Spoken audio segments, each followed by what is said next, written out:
Bonjour à tous, nous sommes en direct du Salon Livre Paris sur le stand M55 pour un café littéraire sur le thème l'auto-édition comme tremplin vers l'édition, témoignage croisé d'une autrice et de son éditeur. Ce café est retransmis en direct sur la page Facebook de Librinova, donc n'hésitez pas à nous suivre et à poser vos questions dans les commentaires. On gardera également un peu de temps à la fin pour des questions du public, on fera passer un micro, donc n'hésitez pas, notez vos questions. Et en préparant ce café, moi je me suis dit que la rencontre entre un auteur et un éditeur, c'est un peu une histoire d'amour, puisque c'est quelque chose qu'on attend parfois longtemps, qu'on espère, et puis un jour on a un coup de foudre par livre interposé, et ensuite c'est une relation qu'on construit sur le long terme. Et alors en plus, ça vous concerne particulièrement Marjorie et Florian, puisque comme beaucoup de gens aujourd'hui, vous vous êtes rencontrés sur Internet finalement presque par une appli de rencontre. Mais cette appli de rencontre, c'était la plateforme Librinova. On en discutera tout à l'heure. Et donc, j'ai à côté de moi Marjorie Tixier, qui est l'autrice d'Un matin ordinaire, qui a été d'abord publiée en auto-édition chez Librinova et qui paraîtra en 2020, si je ne me trompe pas, aux éditions Fleuve. Et Florian Lafani, qui est son éditeur, et qui est le directeur éditorial donc, de Fleuve depuis 2018. Et auparavant, tu exerçais la même fonction chez Michel Lafon. Et Florian est un éditeur, je pense qu'on peut le dire, assez engagé dans la découverte de nouveaux auteurs et de nouvelles voix. Donc, au début, avant la rencontre, il y a l'attente de la rencontre. Et est-ce que, Marjorie, toi, tu peux un peu nous raconter comment tu t'es mise à écrire, quelle a été ta démarche ensuite pour te faire publier ? Alors, me mettre à écrire, c'est une longue histoire. J'écris depuis longtemps. C'est vrai que, comme beaucoup, je pense, de personnes qui écrivent, on aime l'écriture depuis l'enfance, généralement. Mais mon premier roman, j'avais 25 ans, on va dire, quand je l'ai vraiment écrit. Et ensuite, pour trouver un éditeur, ça a été une longue histoire. Il m'a fallu presque 15 ans, finalement, pour réussir à trouver quelqu'un qui allait vraiment comprendre mon travail, je pense. Et puis moi, il m'a fallu aussi beaucoup avancer dans mon travail, dans ma façon d'écrire aussi et d'envisager l'écriture vis-à-vis des lecteurs pour, je pense, finalement, trouver l'éditeur. Double travail. Au début, tu écrivais plutôt pour toi ou tu as eu tout de suite cette ambition finalement de te faire publier ? En fait, au départ, le premier roman, je l'ai écrit pour moi. J'avais vraiment une idée, je m'enfermais dans mon bureau un jour par semaine pour écrire, c'était vraiment très... c'était une illumination, il fallait que j'avance, ça m'a pris un an, etc. Et quand j'ai fini mon livre, je me suis dit, bon, maintenant, il va falloir en faire quelque chose. Donc, je l'ai envoyé à des éditeurs. Et c'est vrai que ce qui a été positif dans mon parcours, c'est que j'ai eu des réponses à l'époque. C'était il y a une quinzaine d'années. Donc, je trouve qu'à cette époque-là, il y avait encore une possibilité d'avoir une réponse. Et souvent, on m'a dit, c'est bien, continuez, c'est pas encore abouti, mais il y a quelque chose. Donc, ça m'avait déjà donné envie de vraiment continuer. Et puis, donc après, j'ai enchaîné un autre livre, et puis un autre. Tout ça est resté dans mes tiroirs à un moment. Voilà. Alors, justement, tu dis que tu as eu des réponses. Toi, Florian, en tant que directeur éditorial, déjà, peut-être, est-ce que tu pourrais expliquer un peu ce que c'est ton travail ? Et est-ce que tu fais ça, par exemple, de répondre à des gens directement tu reçois beaucoup de manuscrits, j'imagine. Et comment est-ce que tu gères ça chez Fleuve ? Oui, on essaye de répondre à tout le monde. Évidemment, on reçoit beaucoup de textes dans l'année, donc c'est toujours extrêmement compliqué d'avoir des réponses personnalisées parce qu'on sait que c'est ce que les auteurs attendent. Mais c'est dur déjà parce que ça prend beaucoup de temps, et puis parce que la réponse personnalisée, par définition, elle est très subjective. C'est notre retour de lecture. Et souvent, on nous demande quels sont les points que je devrais améliorer pour être publié. Mais en fait, l'enjeu, il n'est pas spécialement là, parce que moi, mon retour et ma subjectivité, ça se trouve, ce ne sera pas du tout la même chose chez un confrère, qui lui trouvera le texte parfait aussi pour sa maison, pour sa ligne. Voilà, donc c'est toujours difficile le retour précis. Le risque, c'est de donner un peu l'impression qu'il suffira de modifier ce que je vais dire pour que du coup le texte puisse être publié au Fleuve. Voilà, donc c'est toujours un petit peu compliqué ces réponses. Après, c'est vrai qu'aujourd'hui, on reçoit énormément de textes. On n'en reçoit plus beaucoup en papier, mais aujourd'hui principalement en numérique. Mais voilà, c'est assez dur forcément à gérer en termes de gestion. Après, mon travail, moi, il est de donner une cohérence à tout ce qu'on publie au Fleuve. Fleuve, c'est une marque généraliste qui a 3 collections, on va dire, qui travaille le polar, la littérature générale et puis l'imaginaire. Et à l'intérieur de chacune de ces 3 collections, l'idée c'est d'avoir un ensemble à la fois cohérent mais différent, parce qu'il faut qu'on ait des voix différentes. Donc il arrive aussi parfois qu'on refuse des manuscrits qu'on trouve très bien, mais si on a des textes qui sont déjà très très proches, ou en termes d'histoire, ou en termes de narration, il y a un moment donné, on ne va pas non plus créer notre propre concurrence. Il suffit de sortir pour voir la concurrence qu'il y a à l'extérieur au Fleuve. Donc voilà, on a envie aussi, nous, de pouvoir porter chacun des titres et de ne pas avoir notre propre concurrence en interne. Donc voilà, donc mon métier, c'est ça, c'est de donner cette cohérence à ces 3 lignes et puis évidemment de trouver toujours de nouveaux textes.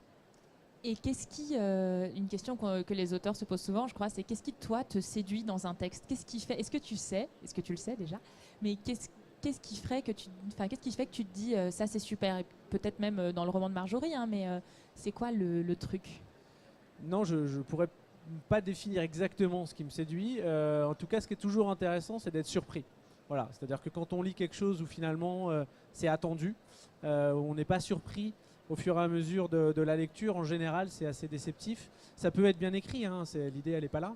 Mais voilà, donc moi, ce que j'aime, c'est être surpris, c'est commencer un texte en ayant lu en général un pitch, un petit résumé. Parfois, on a une couverture sur certains livres, un titre. Donc déjà, ça pose un imaginaire.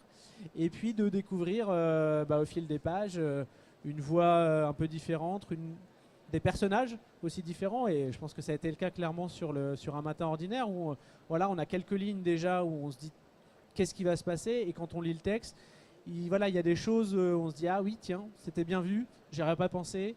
Et le texte fonctionne très très bien, les personnages sont plus complexes que je pouvais l'imaginer. Et voilà, et c'est comme ça que la séduction avec un texte se fait.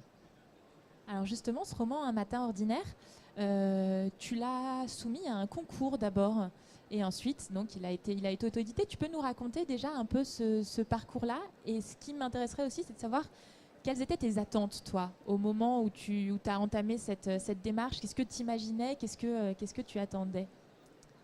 Alors, pour filer la métaphore de l'histoire d'amour, en fait, je suis arrivée chez Librinova par dépit amoureux. Parce que j'avais gagné un concours en 2015 avec la première partie d'Un matin ordinaire. Et voilà, il était sorti en livre numérique et il avait fait sa vie. Et finalement, au moment quand même de faire un livre papier, c'est resté un peu lettre morte. Voilà, donc j'ai relancé un petit peu, pas mal de fois. Et puis, non, pas de proposition, etc. Bon, donc au bout d'un moment, j'ai dit voilà, il faut qu'on se sépare là, il faut que je récupère mes droits, c'est pas possible. Ça a été très compliqué, vraiment. Pour moi, c'était un moment très dur. Et à partir de là, je me suis dit, bon, j'arrête tout, j'écris pour moi, je ne cherche plus d'éditeur. Et en fait, il se trouve qu'à ce moment-là, j'ai lu un article qui parlait de Florian Lafani, qui détectait des auteurs qui s'étaient autopubliés sur Amazon. Donc là, je me dis, tiens, c'est intéressant, j'ai plus rien à perdre, je vais mettre mon premier roman, La danse du feu, sur Amazon. Donc je l'ai mis sur Amazon. Et puis 2 mois après, j'ai une collègue qui avait aussi gagné un concours chez Chemin Vert qui sort un livre chez Librinova. Donc je regarde Librinova, je me dis ouais, ça a l'air bien, c'est du bon travail, c'est sérieux, elle a fait un bon livre. Ah, ça me plaît, Amazon, ça suffira pas, je vais le mettre aussi chez Librinova. Et Librinova a mis un coup de cœur sur La danse du feu. Donc je me suis dit tiens, ils ont lu mon livre, c'est bien, positif. Et quelques mois après, ils ont lancé un concours sur la résilience qui s'appelait Un merveilleux malheur. Et moi, entre-temps, j'avais écrit la suite de mon premier livre. Je l'avais proposé, ça n'avait pas été lu, donc toujours un gros dépit quand on a écrit, qu'on a envie d'être lu, rien.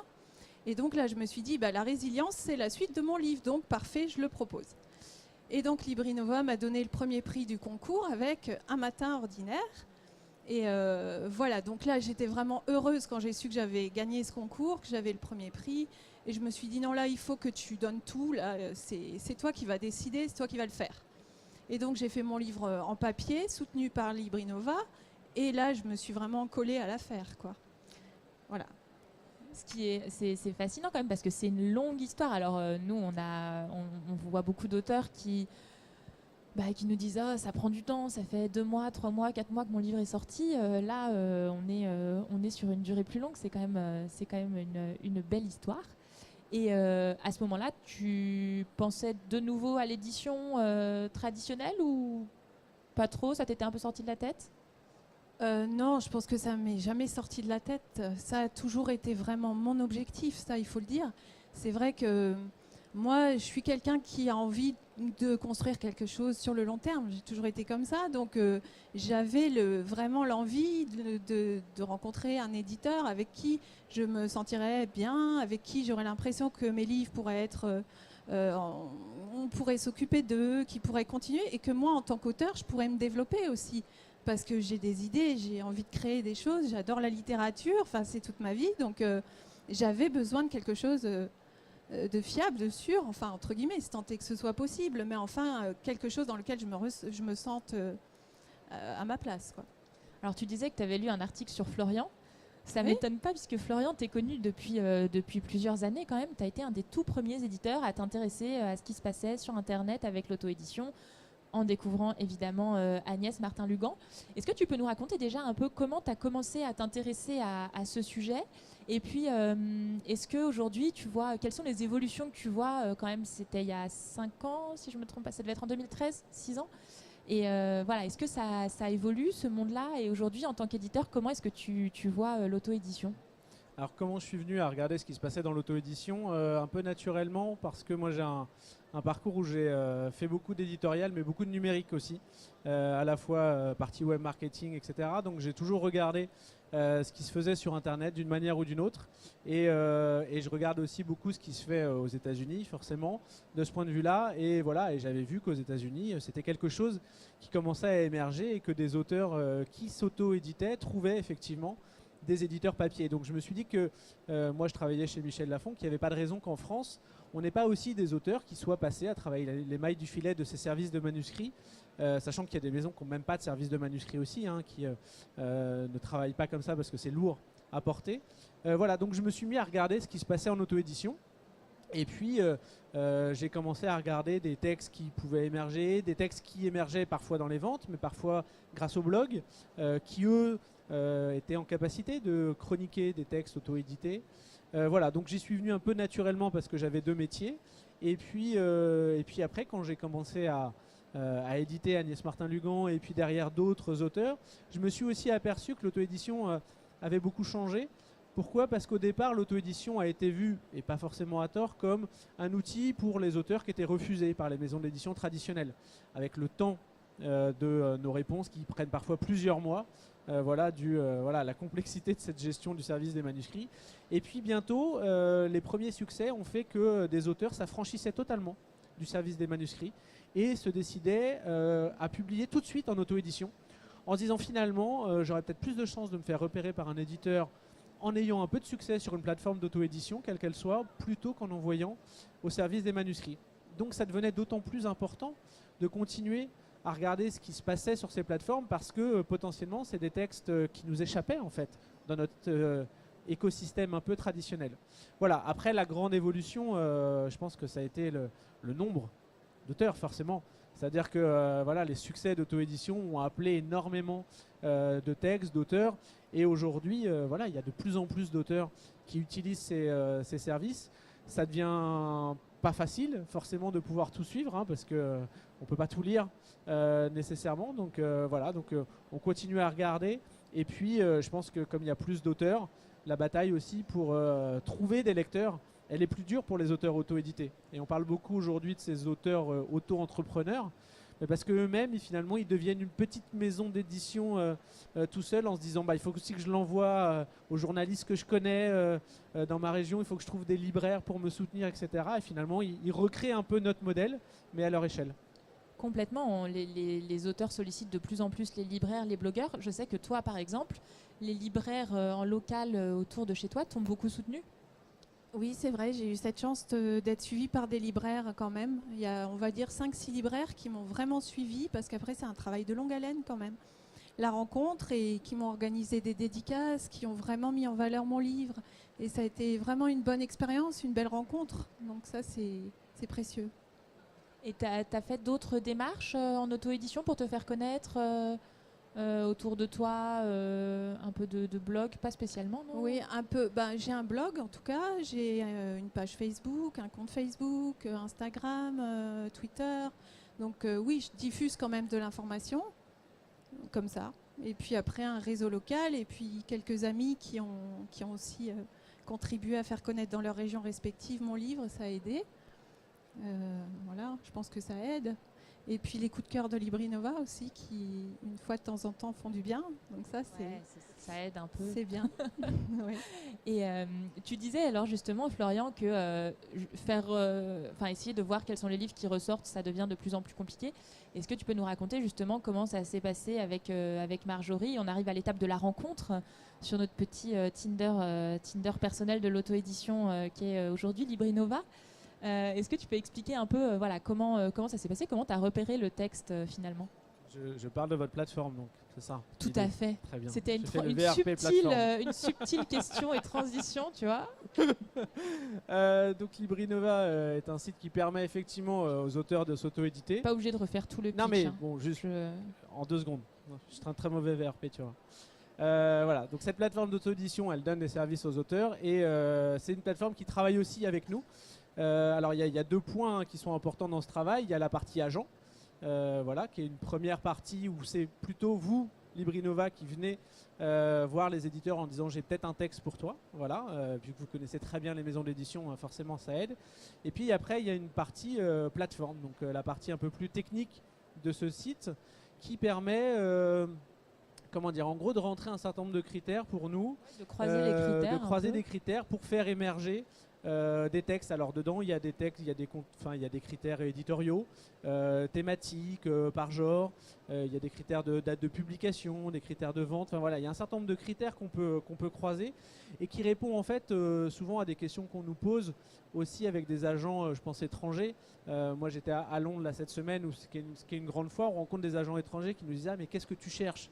C'est jamais évident d'y répondre, mais voilà, parfois on donne des clés. Je cherche plutôt en ce moment un suspense psychologique par exemple, parce que dans le polar que j'ai dans ma collection, j'ai pas forcément cette chose-là, donc j'en cherche. Voilà, donc c'est typiquement un outil qui permet de répondre un peu à cette demande. Donc nous on rentre un certain nombre de critères et puis on crée des alertes comme sur seloger.com. Et donc régulièrement, pas le citer. Donc régulièrement, voilà, on a ce genre d'alerte qui remonte et dans ces alertes, un jour, le texte de Marjorie est remonté.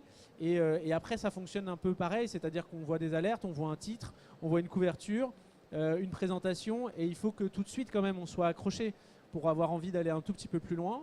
Voilà ce qu'on a fait, on a été un peu plus loin. Et puis la lecture nous a suffisamment emballé pour que derrière, on rentre en discussion et qu'on rencontre aussi Marjorie, parce que c'est une partie importante évidemment. On ne signe pas un texte sans rencontrer un auteur. Tout à fait. Et alors la rencontre, c'est très important. Tu vas nous raconter ton point de vue, mais toi, justement, qu'est-ce que tu attends d'un auteur quand tu le rencontres? C'est quoi pour toi un auteur, un bon auteur? C'est quoi tes attentes de cette rencontre-là en fait? Il n'y a pas un bon auteur particulièrement. En fait, ce qui est important, déjà, c'est de faire comprendre à l'auteur qu'il va y avoir une relation de confiance à donner et que oui, c'est important le contrat qu'on va signer. Mais ce qui est important, c'est que l'auteur se dise qu'on est la bonne maison pour défendre son texte. Qu'on va tout faire pour pouvoir travailler ensemble. Important de savoir aussi si l'auteur est prêt à retravailler son texte, parce qu'on est quand même, avant d'essayer de vendre des livres, on est éditeur, donc on travaille un texte du mieux qu'on peut pour qu'il soit le mieux possible quand il va sortir. Et ça c'est important parce que moi j'ai souvent rencontré des auteurs avec qui on n'est pas allé plus loin parce qu'ils m'ont dit mais moi ce sera ce texte-là et c'est tout. Bon bah non alors. C'est-à-dire que si moi je trouve le texte bien, mais je trouve qu'il pourrait être mieux. Après, si on n'est pas d'accord et si l'auteur estime que son texte est parfait, à la limite, dans ces cas-là, moi, je ne suis pas juste marchand de livres, en fait. Voilà, j'ai une partie éditoriale qui est assez importante et à laquelle je tiens. En fait, tu dois sentir qu'il va y avoir une relation de confiance et que le travail va pouvoir se faire entre toi et l'auteur. Oui, voilà, parce que je sais à quel point c'est important aussi pour un auteur de remettre un peu les clés de son texte à un éditeur. Donc, il faut tout de suite que, voilà, on sache que cette relation de confiance elle est là et qu'on fera rien contre l'auteur. Et voilà, donc c'est aussi rassuré parce que je pense qu'il y a des auteurs qui au premier rendez-vous sont là à me dire mais est-ce que vous allez m'imposer la couverture? Non, on va pas t'imposer la couverture, c'est ton livre, c'est toi qui vas aller le défendre en salon, en librairie. Si t'es pas content de ta couverture, on est quand même mal parti. Enfin voilà, et donc ça permet aussi de lever un peu pas mal de peur sur les éditeurs. Alors justement, avant de rencontrer Florian, je me souviens, j'étais là. Est-ce que tu te souviens, toi, quelles étaient justement tes questions, tes angoisses, à quoi tu t'attendais avant de rencontrer Florian pour la première fois? Est-ce que c'était inquiétant ou est-ce que tu étais contente En fait, je me souviens de la voix de Charlotte sur mon répondeur. Et voilà, qui me dit que les éditions Fleuve s'intéressent à mon livre, qui me parle donc de 2 personnes, Florian Lafani et Marie-Eugène. Et donc déjà, l'idée du fleuve, ça me parlait. Donc ça, c'était déjà beaucoup. Et puis voilà, donc j'étais enthousiasmée vraiment déjà par cette proposition. Et puis quand même, ce qui me faisait peur, c'était... je voulais savoir ce qu'ils pensaient de mon livre. J'attendais de les voir pour voir les visages et savoir si vraiment ils aimaient mon livre, s'ils aimaient mon écriture, ce que moi j'avais envie de transmettre dans ma littérature. C'était vraiment la base, on va dire. Et on a eu l'occasion de se rencontrer avec Florian, donc Marie-Eugène à l'époque, et Charlotte. Et c'est vrai qu'on a eu un entretien d'1 heure où pour moi tout était clair. Ils m'ont donné leur avis sur le livre, chacun leur tour l'avait lu, ils avaient vraiment beaucoup d'enthousiasme pour mon texte, un grand respect. Ce que Florian a dit, c'est juste, il me l'a dit, est-ce que tu es prête à passer de l'auto-édition où tu es entièrement libre à un éditeur qui va quand même te donner des cadres? Moi j'étais prête à ça, c'était ce que je voulais depuis longtemps. Il m'a parlé de cette liberté, de cette envie de travailler le texte. Donc voilà, moi j'étais prête aussi à retravailler parce que j'estime que... alors, c'est peut-être ma personnalité, mais un texte, on peut vraiment encore aller plus loin, généralement. Enfin, moi, en tout cas, avec ce livre-là, je l'ai réécrit au moins 5-6 fois.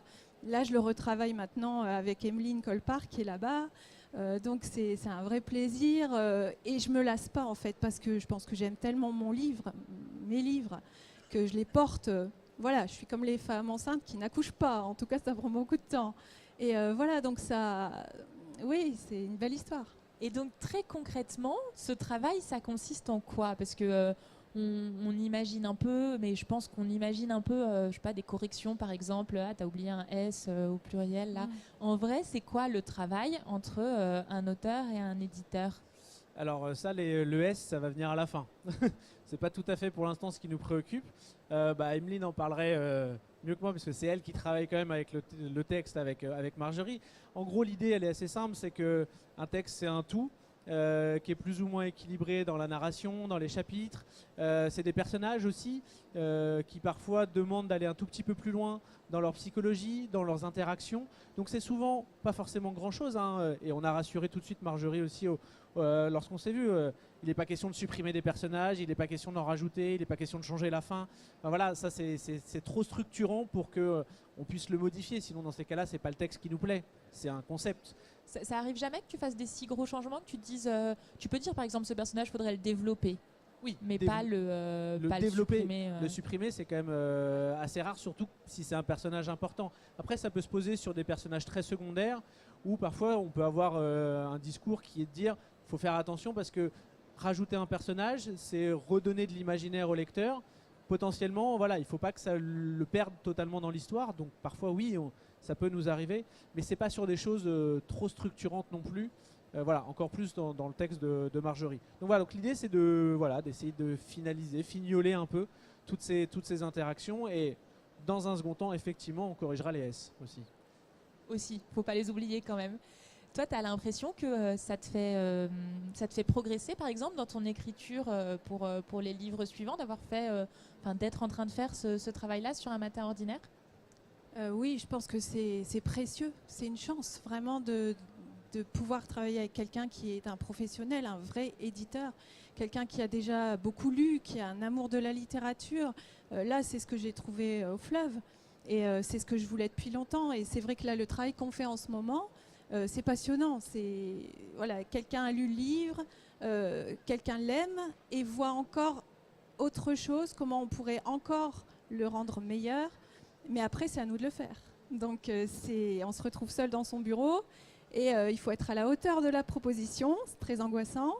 On touche à son livre un petit peu, donc attention, pas trop, mais quand même. Non, c'est vraiment un travail sur soi qui est très très intéressant. Et par rapport donc à Identité, qui est un autre roman que j'ai écrit, c'est vrai que ça me donne des idées pour développer ce livre-là aussi.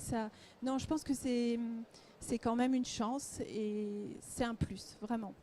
Et ce qu'il faut dire, c'est que vraiment on est là pour accompagner en fait l'auteur. On n'est pas des écrivains, on n'est pas là pour écrire le livre à la place de l'auteur, on est là pour l'accompagner, lui poser des questions parfois, pour lui dire est-ce que tu ne penses pas que ça pourrait être reformulé, dit différemment. Et voilà, après il arrive aussi que des auteurs à un moment donné sur certains points nous disent non mais moi je tiens à ce que ce soit comme ça. Et voilà, on est vraiment dans une discussion et un échange, c'est vraiment ça qui est important. Vous n'êtes pas là pour imposer des changements, il faut que l'auteur soit à l'aise avec ça, ça reste son livre finalement. Et toi, j'imagine, quand tu publies un livre, tu publies pas un livre, tu cherches à avoir un auteur, à construire un auteur finalement. Ce travail-là derrière de construction d'un auteur et puis de son œuvre derrière, comment ça se passe là, donc là, il y a le premier roman qui va sortir alors en 2020, hein, mais après, comment est-ce que vous suivez, comment est-ce que vous accompagnez les auteurs dans la suite de l'histoire ?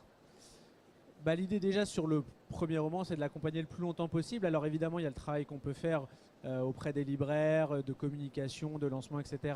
Après, il y a évidemment le déplacement des auteurs, les salons, les rencontres en librairie, qui sont des moyens aussi pour faire durer un livre dans le temps déjà. Et puis après, pour construire un auteur, il faut que l'auteur continue à écrire. C'est pas le cas de tous les auteurs, hein, je le dis, mais c'est vrai. C'est-à-dire qu'on a des auteurs, on voudrait construire quelque chose, mais s'ils n'écrivent pas, malheureusement, on ne peut rien construire. Voilà. Et après, dans la construction et avec un auteur qui continue à écrire, il y a la construction de la vie du livre au-delà de notre édition qui paraît au fleuve. Donc nous, on fait du grand format.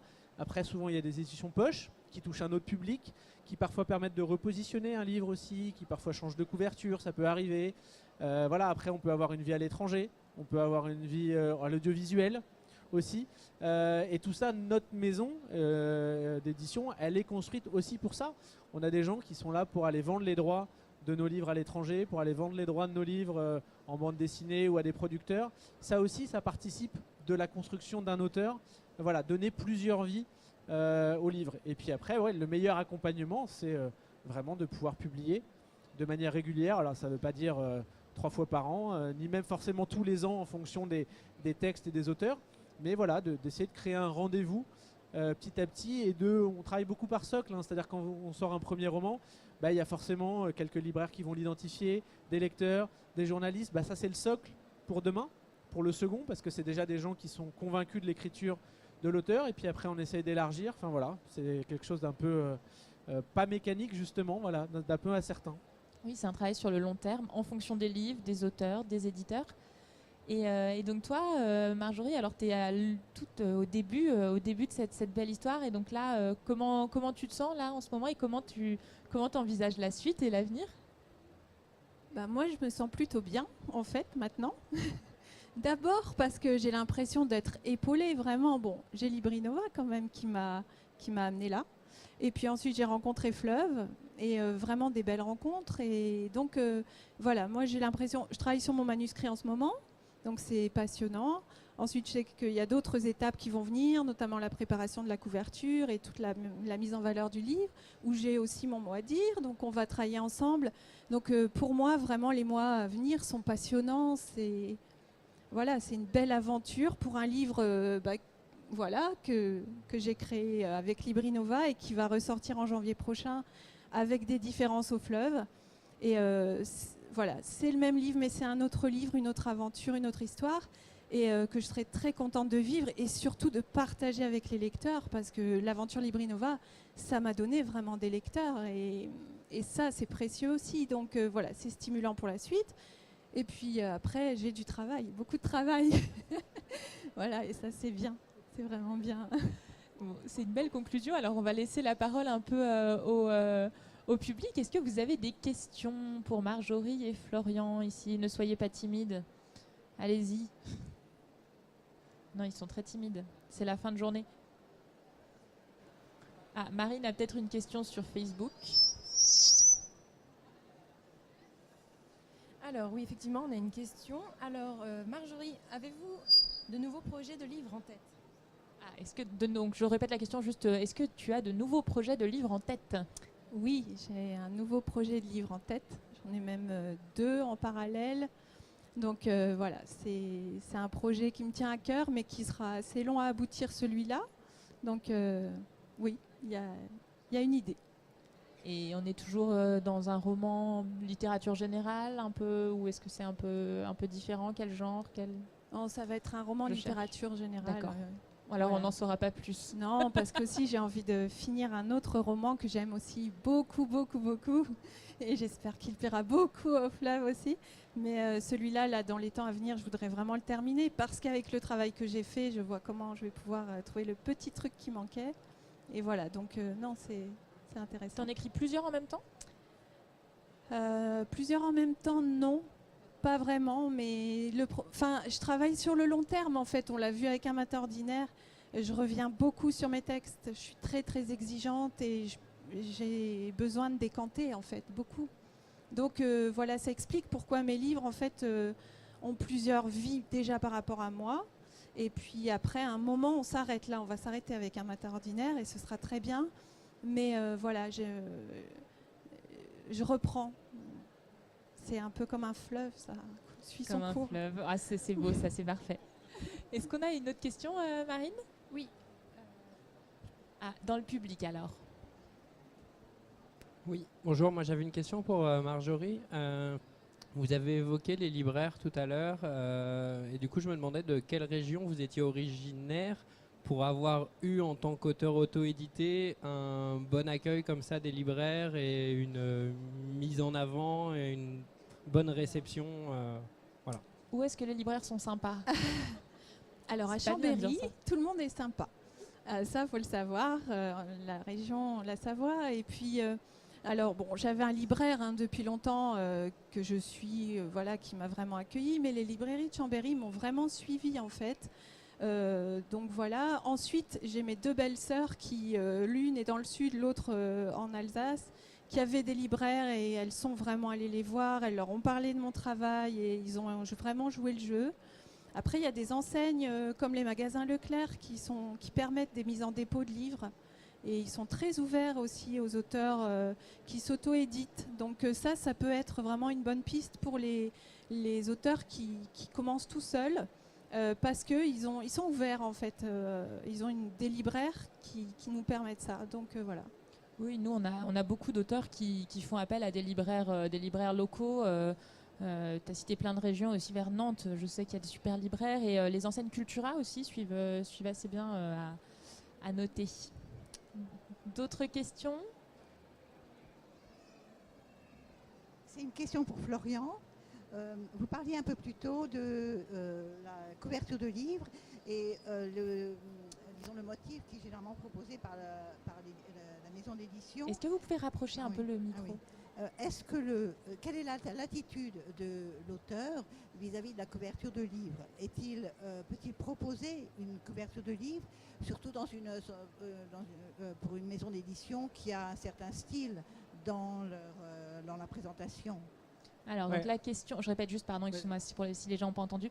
Est-ce que l'auteur peut proposer une couverture pour son livre? À quel point est-ce que l'éditeur décide finalement? Je pense que c'est ça la question.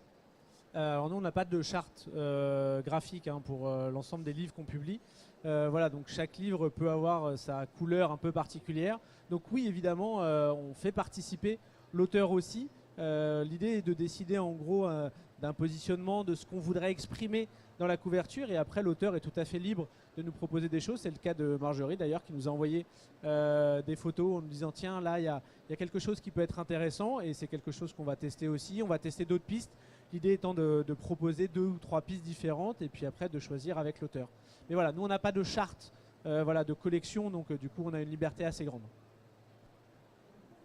Une petite dernière peut-être ici ou sur Facebook? Nous, on a encore une question, elle est à nouveau pour Marjorie. Quelle est votre relation avec les lecteurs? La relation avec les lecteurs. Alors, elle est multiple parce qu'il y a déjà les réseaux sociaux. Donc ça, c'est assez intéressant parce que il y a des gens qui vont parler de mon livre, qui vont m'envoyer des messages, qui vont me faire partager leurs ressentis sur leur lecture. Et c'est très précieux et c'est toujours aussi très mystérieux et magique parce que ce sont des gens que je ne connais pas finalement.